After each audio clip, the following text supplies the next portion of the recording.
Hello, Spiritual Center Spokane. My name is Reverend Bonnie, and I'm so glad that you're here with me tonight. It is another Tuesday, and this upcoming weekend, the Seahawks go to the Super Bowl. Woohoo! So I'm wearing my Super Bowl green, and I've got on right there my single eye, my eye of God, my third eye, my first eye, my singular eye. So I've got the Seahawks and the eye on, and I would like to welcome you. Tonight, I am going to be talking about a lot of odds and ends. I'm going to talk about my week. I'm going to talk about stuff that's popped up, and some of it is cohesive and part of a theme and thread, and the other is just stuff as life showed up. So let's begin in prayer and go ahead and get centered. Take a nice big deep breath with me. Hold it and exhale.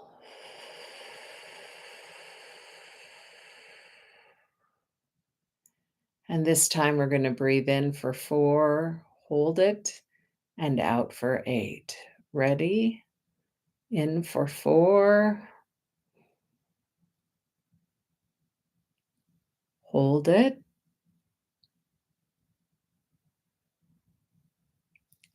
and out for 8.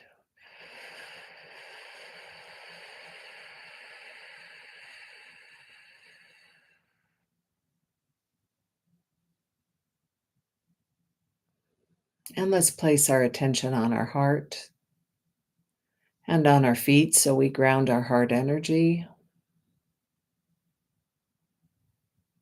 Hmm.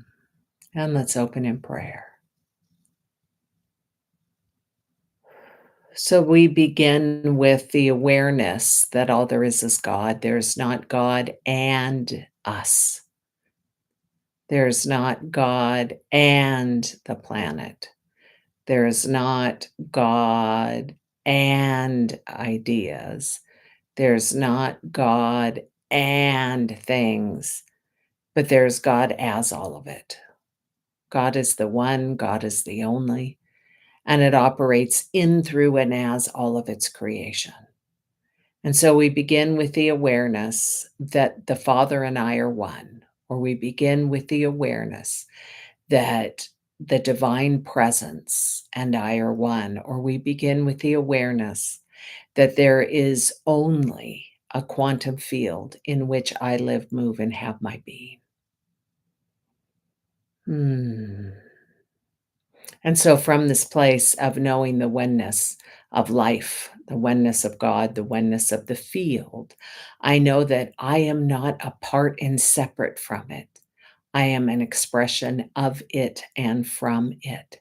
And so it is of this place and from this place that I am able to see with the eyes, and I am able to hear with the ears, and I am able to forgive, and I am able to give forth.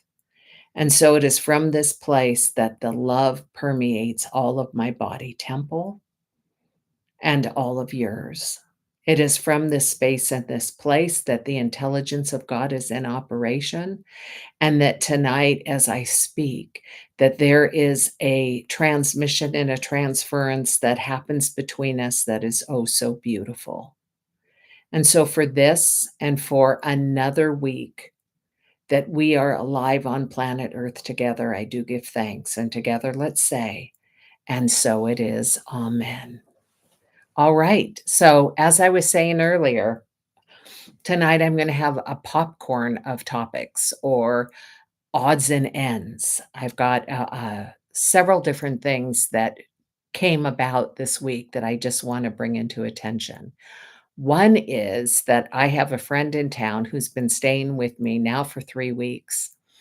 And having lived alone and love my own space, capital L, love my own space, and someone who is empathic and someone who's sensitive, It has been a really spectacular delight to have someone else around a lot.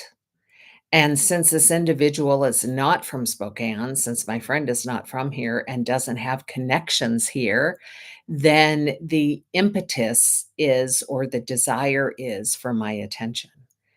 And so, what I've been practicing is learning how to be more fully present in the moment so that I can call forth and live from that divine space without requiring as much alone, enough spaciousness. Now, I will always require more spaciousness than the average bear. I will require in my sensitivity, in my awareness, more meditation time or more nature maybe than others. However, this 3 weeks has been spectacular because I have been like a gear shift car, where you have 1st through 5th gears, and where at any time that I am feeling, um, drained, tapped out, um, wanting so much for my own space, I have been practicing shifting the gear so I can access that in the presence of others. And I've always been able to, but this is different in that it's been very conscious and expansive. So for this, I am very grateful. There, um, I wanted to talk today about being a multidimensional being because we are spirit, first and foremost. And as spirit, we are energy. I use those words synonymously in scriptures. In all scriptures, spirit is seen as that which is holy, and in science, energy is the word that is used, and it is the same. It is synonymous, and I like using both. So we are energy beings, we are spirit beings, and out of that energy, out of that spirit, we have a body. And it fools us that it's physical exclusively because our moving energy is so slow that we appear to be solid. And so we really are spirit, but we separate it into physical and into emotion slash thought. And so what I've been really aware of with the different gears in my car is that when I am meeting people, I am meeting them where they are at, and yet I am maintaining the spirit awareness. So this has been really a fun practice. The meeting body to body or physical to physical, meaning seeing someone without their thought, emotion, and spirit, but just strictly you are a physical being. So being unidimensional instead of multidimensional with just that one slice. Um, I think we've all moved past that. I think we're so aware that we're not just a body. And then the thought emotion self is really interesting because in our minds are dual. And that's why it's often talked about the God mind or the capital M mind, because that means the unified mind, the unified consciousness. And then the heart, of course, or the spirit within us is one. So I read every day with a friend before we go to sleep. And the book series that we're working on right now is called The Way of Mastery. And in it, there is this page that just had me stop in gratitude for the way this was spoken. This is under the category of your one function is to bless creation. And I'm going to read the first paragraph. It says, "The function of the holy child of God, that's us, remains remains eternally one, to bless creation and thereby restore it to the perfect reflection of God's presence. And God is but love. Love then embraces all things, trusts all things. Love. Love is the nature of your being and of my being. And when you finally choose to awaken wholly by welcoming love back into your mind and by becoming committed to resting only in loving thoughts, you will discover that illusions are just that. They contain no existence. You have been resting in the holy mind of God eternally." Now, what I loved about this, and I pointed out to my friend, and we both got really giddy, was that in this paragraph, it speaks about welcoming love, capital L, welcoming love back into your small m mind. And what I said to my friend is, the mind is dual. The mind is in and out and up and down and right and wrong and yes and no. It is dual. The mind is a thinker. So it says there to bring love, welcome love back into the mind where it becomes one. And from that place, we are the holy love of God. And so I was reminded that, and I talk about this a lot, that there are more brain cells in our heart than there are in our head, that they are in our brain. And so we are meant to have our heart lead our mind. Our mind is a processing function, and it's important and it's valuable. But when we open to the mystical reality of what we are as the divine presence, the energetic vibration of that which is infinite, when we awaken to that, what we become aware of is that that unified field, once it has initiated the mind into oneness, we see the world from a different place. And that is sweet. So I loved that it spoke about that in the book as I have been looking at being able to shift gears in a moment's notice, in addition to recalibrating through meditation and quiet and silent time. Now, Emma Curtis Hopkins speaks about this. She talks about spiritualizing the senses. She speaks about recognizing that our eyesight is not a physical manifestation. There is and William James, when he realized that there is a thinker that thinks his thoughts and it's not him, he woke up. So we become aware that there's a thinker that thinks our thoughts and that there is an energy that sees behind our eyes and that there's an energy that hears through our ears and there is an energy or spirit that tastes through our taste buds, that all of our senses are initiated from spirit. And so our gift back to spirit is to initiate our senses. So we are born initiated. We forget. We start thinking that our ears are ours and that our ears are doing the healing, our hearing, and there is no ears hearing. There are eardrums with vibrations, and those are moved through energy, which we come to realize is the Holy Spirit. It's a grace of being alive, it is a gift. It is spectacular. And so we look at this idea that all of life within our own energy field, our own body temples, we are called to deeply, deeply, deeply love. Deeply love.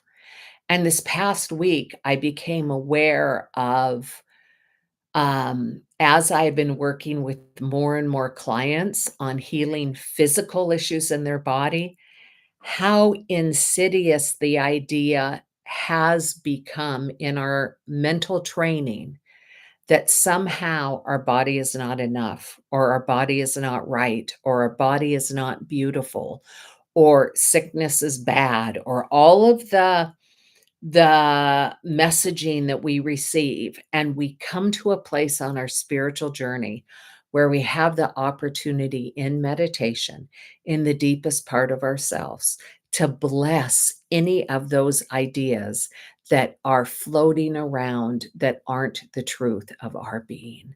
So it's really, really quite luscious. So this week, I have done quite a bit of yoga at the gym. And for the last year, starting last March, I joined 2 different gyms and I work out a lot now. And this last week, I did an awful lot of yoga, including a family yoga class with my grandkids, which was quite the trip because we had the age range from 4 years old to 69 years old, and we were skipping around the gym, and we were doing yoga poses with scarves, and it was an absolute hoot. What I realized, however, was that I miss the spiritual component of yoga. And yoga came out of Hinduism, and the yoga is about binding back together the body to God. And so it really is a sacred practice. And so what's happened in our gyms in the United States is it's become a physical. Now we're talking again about the body. It has become a physical only endeavor. And so we've left out the spirit.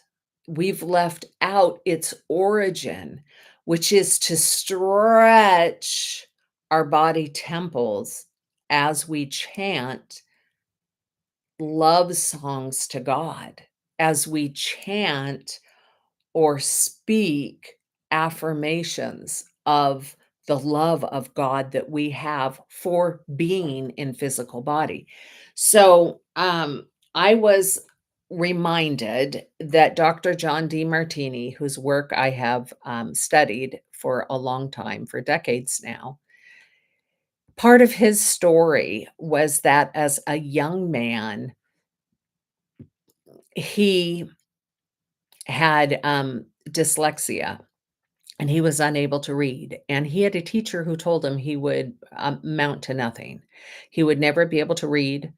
He would not be able to study. He would basically be a drain on society.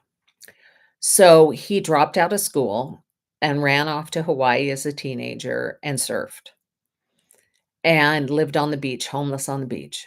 And he went to a yoga class one day with a man named Paul Bragg, and I believe that he's the man who started the Bragg, uh, the vinegar that with the mother in it that many of us use. I do believe that he was a founder of that. But he was a man of great spirit, this Paul Bragg, and Dr. John went to take a yoga class from him. And after that class, Dr. Demartini, who was then John, a young man, went up to him and said, "I'm gonna grow up to be nothing. Like, I can't read. I'm stupid. I will be nothing." And he looked through his soul and said, "No, you are a genius, and you will grow up to bring your wisdom to the world." And so he said to John, "I want you every single day of your life to affirm, 'I am a genius and I will bring my wisdom to the world.'" And so Dr. Demartini is in his mid-70s now, and he has been doing that since he was like 16 years old. And he ended up going back to college. He taught himself how to memorize the dictionary because he couldn't read, so he learned how to read through studying forms, and he became brilliant, I mean, absolutely brilliant, and has been going around the world teaching and working in many different cultures to help people of government leadership and spiritual leadership and corporate leadership how to be their greatest and best selves. And he did that through using that affirmation. So I have been asking myself, what is my new affirmation that I want to be saying to myself in 2026? And that's a question I would ask you and invite you to ask yourself. And this is an affirmation that I will use when I do my yoga because I want my yoga experience to be more than a physical activity. I want to bring it back to its sacred roots. I want to affirm the presence of God within me, along with that within me that's wanting to come out. And so, my plan as I do my yoga is to affirm that I am a healer. I've been doing healing work for many, many decades, but I haven't claimed it and owned it. So I'm going to claim that I'm a healer and that my presence heals. That my presence heals. So that's my affirmation for myself. I invite you to come up with an affirmation. As I was contemplating this, I was also aware of a class I had taken in Seattle 30 years ago on intuition, building your psychic self. And the teacher, the first day of class, said that he began becoming intuitive the day that he said to himself, I am a psychic. And he just said that every single day. And the more he said it, the more psychic experiences he had, the more intuitive experiences he had. And so, my invitation to you is to really be discerning and clean and clear with yourself on what is wanting to emerge. What part of yourself do you want to expand? And allow yourself to own that this year. And every single day in your spiritual practice, speak that word of truth to your soul and allow that to unfold. Allow that to be. So I invite that the world needs it now. It needs us to say yes to our greatest selves. And I have owned myself as minister. I've owned myself as prayer warrior. I have owned myself as a teacher of truth. And now I'm just expanding that part that I am owning of myself, which is terrific. So, as I said, this is a potpourri of a bunch of different topics from the week. Another topic that I wanted to bring up was an experience I had last night with my grandkids, who I took to a Mexican restaurant here in Spokane. And it was very interesting because this restaurant, you go up to the counter and you order your food, and then you take your food and find a place that you want to sit at the restaurant. So we did that. We got our food and we went and we sat at the place we wanted to sit at in the restaurant, and we started eating, and a woman behind us who was sitting with a man just started singing really loud and singing off key and singing songs of Jesus. And we wanted to have a conversation with ourselves, and we did not want to go into a restaurant with background music, and so we picked our stuff up and went to the other side of the restaurant so she could continue doing her singing and having her space, and we could have ours. And at one point, the manager went up to her and asked her to stop singing because we weren't the only ones who came to the restaurant without the idea of being serenaded. And she left, and when she and the man she was with left, they stopped at our table and looked at my grandkids, and she started speaking of how Jesus healed her from cancer. And she said that what the day she got healed, she promised to tell everyone she met that she got healed from cancer from Jesus, and that Jesus showed her all of the variations of hell and the ways that she sinned, and then cleaned and cleared them for her. And as she was talking, I said to her, "Ma'am, we're having dinner. Would you please leave? You're scaring my grandchildren with your talk of hell. Would you please leave?" And she left and then came back and then left, and then we had a really good conversation about the experience. And I have no reason to believe she was or was not healed, because the energy of Christ consciousness heals crazily. It is a big healer. So that's very possible. But it appeared like she was intoxicated, and it looked like that from her table with all of the stuff left on it. But, I when I was speaking with the grandkids, what I said to them was, "How did you feel in her presence? Did you feel the presence of love? And did you feel uplifted? Was that what you felt? And when you looked in her eyes, what did you see?" Now, this lady's eyes were dark and beady. They weren't illuminated. And so it took me a minute because I do know Jesus heals. So it took me a minute myself to discern that possibly she was healed of cancer, but that the state she was in when she was doing her witnessing was not a high vibrating state. And it was actually frightening my grandchildren the way that she was adamant that they receive her word. So that to me became an awareness, a discerning moment to say, what we feel energetically as a transmission from another person is more important than words that are spoken. I think it's said that when you leave somebody, they don't remember what you say, but they remember what they felt in your presence.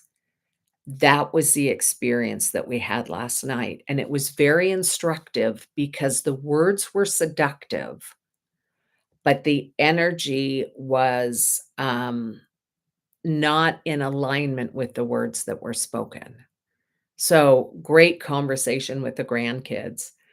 Today, I was really wanting to talk about the multidimensional self. I did so a little bit earlier. I was so excited about that, that I went online to listen to Joe Dispenza. Now, I studied with Dr. Joe. I went to Scotland and did a meditation series with him and absolutely enjoyed myself thoroughly. He's a fabulous, fabulous teacher and has great research. And in this interview he was giving online, it was 4 years ago, and it was on multidimensional, but it wasn't on the multidimensional self, it was on multidimensional beings. And what he was sharing was that his meditation work now that yields massive amounts of healing. It really is a healing cauldron, which he says sets up. That in that space, he himself and the people who go to study with him have seen non-physical beings in the room that have worked with them to provide healing. And that they're angelic figures that have come to work with them. And what Dr. Joe said in an interview was they have told him that they love themselves too much to bring down their vibration to our level. But if we raise our level high enough, that they will meet us there and help us. And so I listened to one testimony after the next of people in his training programs that have experienced healing with the support of these other dimensional beings, of these angels, of the invisible realm. And I talk a lot about the invisible realm because the invisible realm is just as real, if not more real, than our physical experience. And the work of a spiritual being is to cultivate awareness within themselves so fully that we are able to participate in a larger, more vast container. And the way Dr. Joe describes it is that he says the more expanded our consciousness is, the more neural pathways we end up having, and we get rewired so that we have more avenues to be able to see more greatly. So, the work that we're doing with meditation, the work that we're doing in prayer, the work that we're doing, and I don't like the word work, but I'm going to use, well, I shouldn't say that. I love the word work because I love to work, but I'm not meaning effort. I am meaning that the commitment that we're making on our spiritual journey is one that as we continue to say yes more and more and more to our internal world and to the invisible world, we then have a greater, more expanded awareness, and we are able to bring our gifts and talents more fully to the planet. And that's what we're here for. That's what we're about.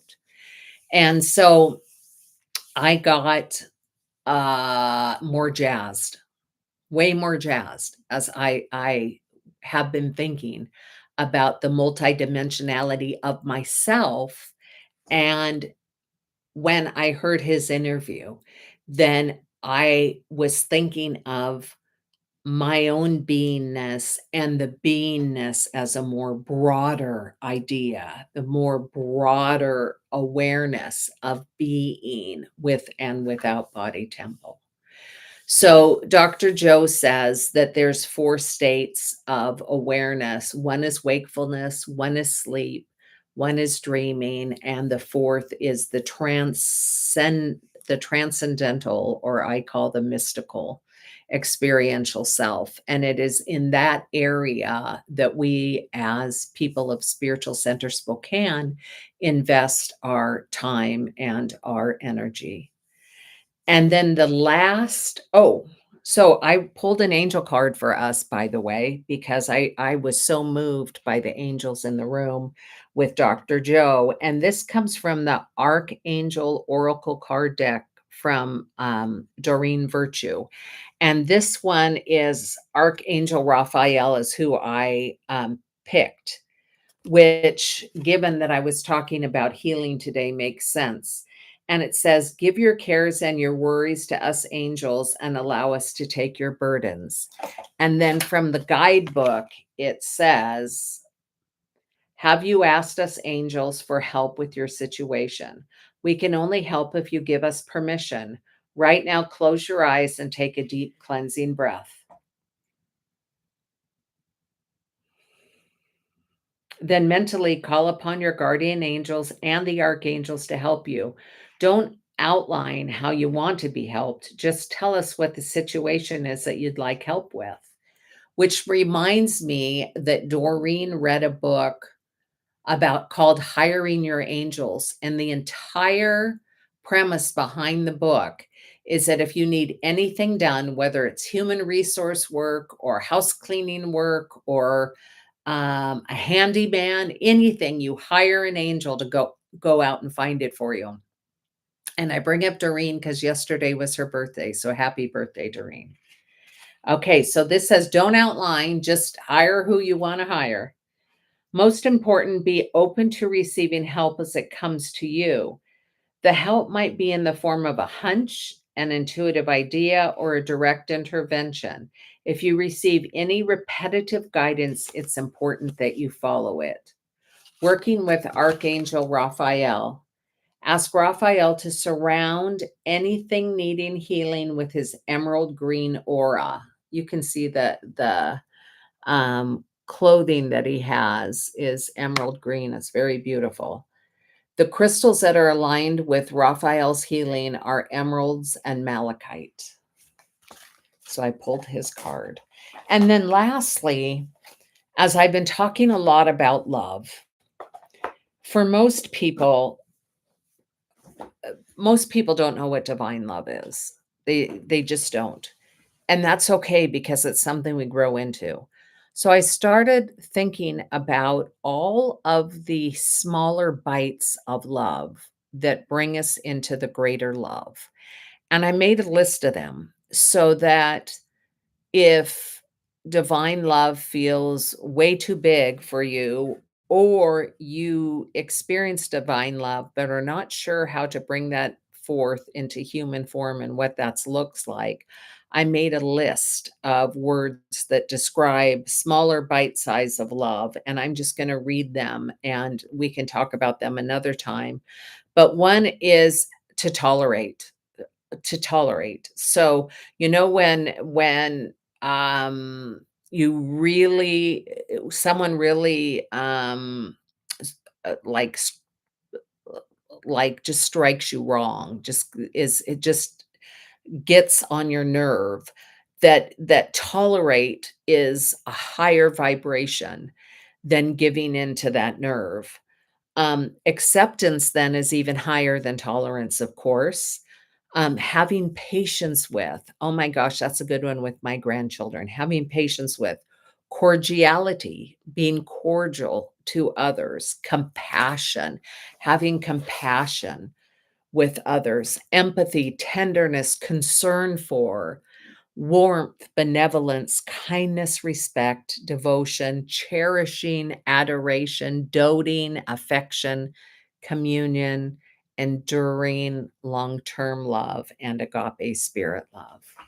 So, those are several different words for this things that brings us into divine love.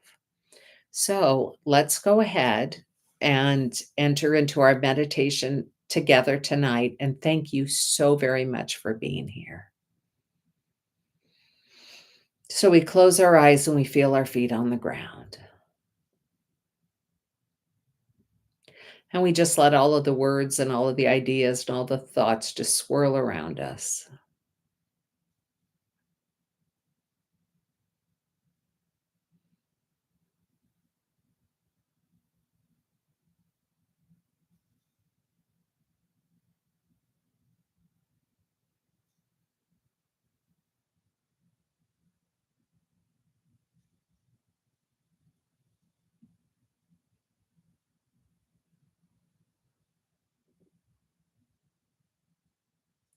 And let's bring our attention within our body temple, feeling the bottom of our feet from the inside out as it touches the ground.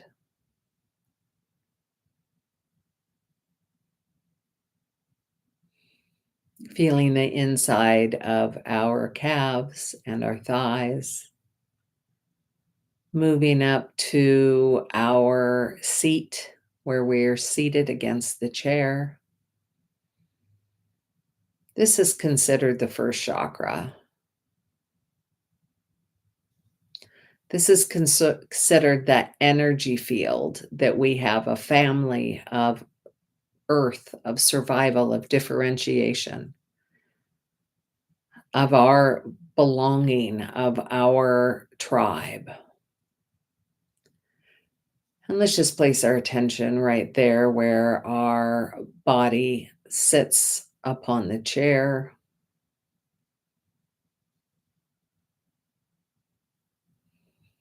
And when I place my attention there, if there's anything that any stuck energy, it just unfolds itself effortlessly. I don't have to do a thing.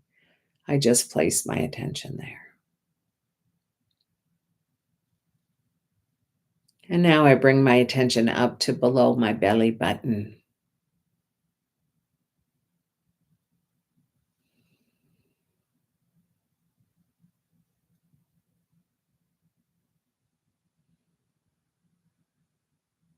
The place of creativity, the place of finances,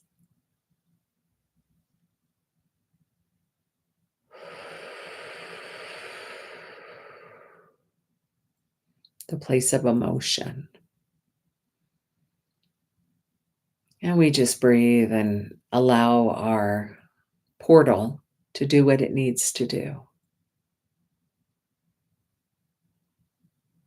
And we bring our attention up to our solar plexus, up to our belly area, up higher.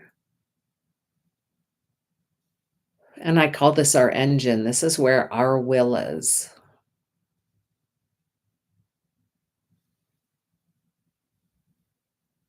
And this is what Emma Curtis Hopkins would say. This is where we spiritualize our senses. And so we will to do thy will.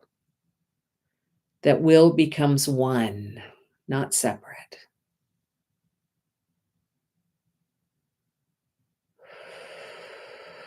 And we bring our attention up to our beautiful heart. And we have the front of our heart, which is our personal love. And we have the back of our heart, which is our spiritual love, according to the Eastern religions. And so we open the front and the back both by simply placing our attention upon our heart.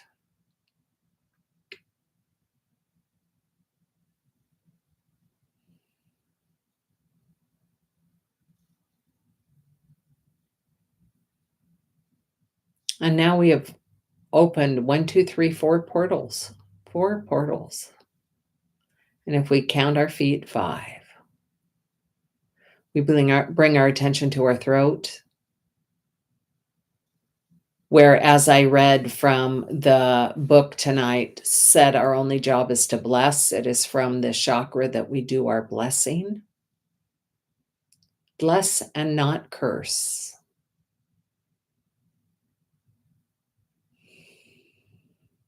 So we open the portal to our throat and then to our third eye. We bring our attention up to our third eye.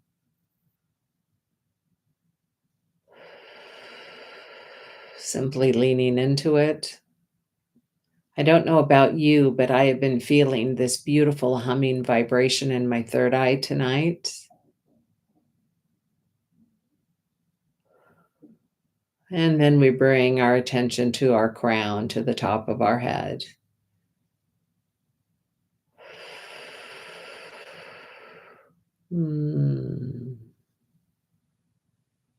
I invite you to feel the field around your body temple.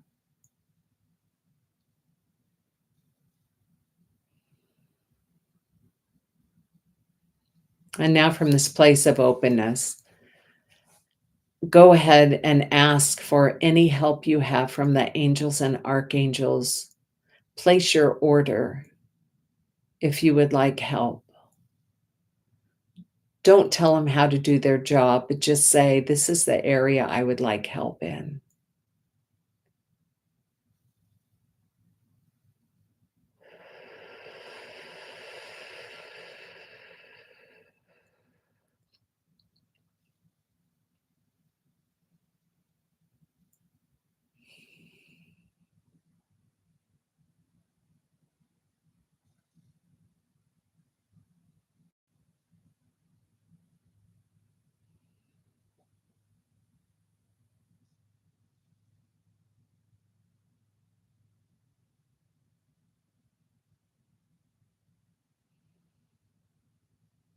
And doesn't it feel good? Asking ye shall receive. It feels so good.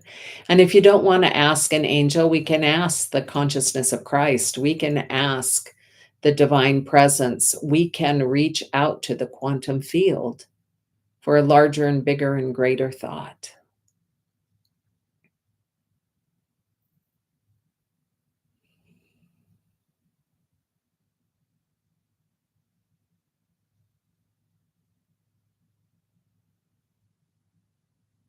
And now let's use the power of our imagination to feel the fulfillment of our request fulfilled.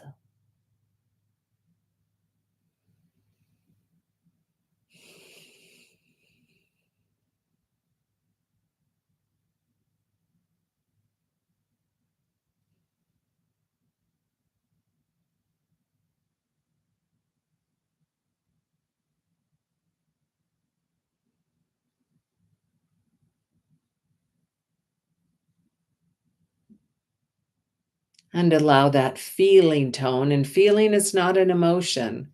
Feeling is associated with spirit. It is a spiritual experience. We are feeling within our beingness, the energy of it is done.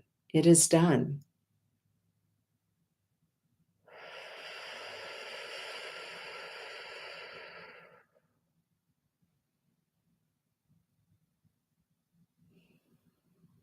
Hmm.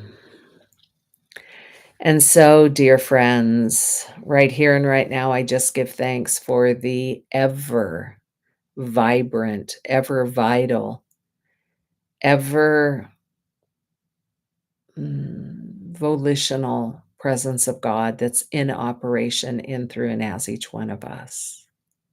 I just give thanks that this presence is active and is alive. And I give thanks that we have the desire that is planted within our heart to be fully and completely ourselves on this planet, doing the good work that the Holy Spirit would have us do. And I give thanks that we are fully and completely supported in doing that, whether it is writing songs or writing poetry or writing books or singing, whether it is healing or opening a business or waiting on a table with the love and the compassion that comes from the only thing that is God, whether it is dog walking, whether it is being an attorney and standing up within the law, speaking words of truth on behalf of a client, whether it is being of service as a public servant or whether it is being a doctor that exists in order to shine the light of wholeness within and for each one of us, whether it is working at the gym where I get to show up and bring the spirit of God as I do yoga. How spectacular is that? Whatever it is that we are called to do, beneath it is a beingness, and so I call forth that beingness right here and right now. I give thanks that the presence of God is all up in our business, and that we can lean into it, that we can call it forward, that we can speak from it, that we naturally spiritualize our senses. And so for this absolutely delicious life that each one of us lives, I do give thanks. I do give thanks. I do give thanks. And I say happy birthday to Doreen and thank God you're on this planet. And I speak words of healing for Jim and I speak words of healing for Marta and I speak words of healing for DL. And I give thanks that there is one great healer. Oh, and for that woman in the restaurant, I just am grateful for her presence. And I just know that right where she is, God is, and I that I celebrate with her for having her cancer healed and that whatever she is desiring healing for right here and right now, it is so, for she is the wholeness of God itself. And so whatever's on your heart and mind, you may speak it now. Mm.